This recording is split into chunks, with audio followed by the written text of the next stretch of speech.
کوئی ارینجمنٹ نہیں کی گئی، اسپیشل ٹینٹ نہیں لگی۔ خان صاحب سمجھتے ہیں حکومت آپ کو گرفتار کرنے میں کامیاب ہو جائے گی جو کوشش ہو سکتا ہے۔ اچھا نولی کہہ رہی ہے کہ آپ کو بھگا بھگا کے ماریں گے، ایسا لگ رہا ہے کوئی کہ آپ کو بار بار عدالتوں میں بلا رہے جا رہے ہیں؟ خان صاحب آرمی چیف سے ملاقات میں کیا طے ہوا تھا؟ آرمی چیف سے ملاقات میں کیا طے ہوا تھا خان صاحب؟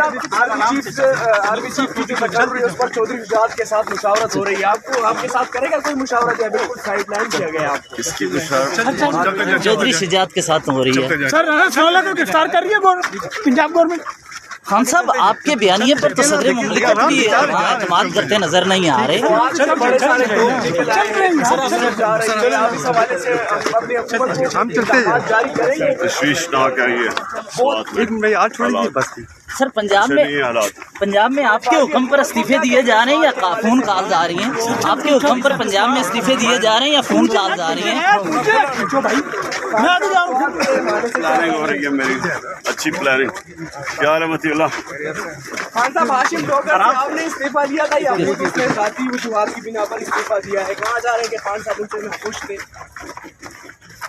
صاحب عارف نقوی نے جو رقوم دی ہے آپ نے بر وقت ان کو ڈسکلوز نہیں کیا، یہ ایک آپ کا الزام ہے۔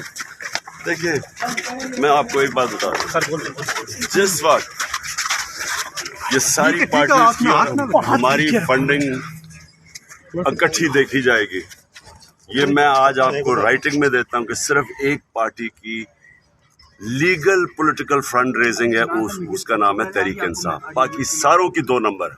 اور ابھی تک افسوسناک بات یہ ہے کہ جو چیف الیکشن کمشنر ہے یہ ان کی فنڈنگ کے سامنے لے کے آ رہا، جبکہ ہائی کورٹ نے کہا ہوا کہ سب کی اکٹھی سننی چاہیے۔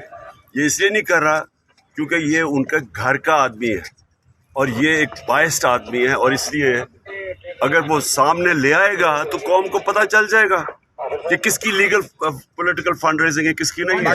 اعظم پر کیا کہیں گے سوال کے حوالے سے؟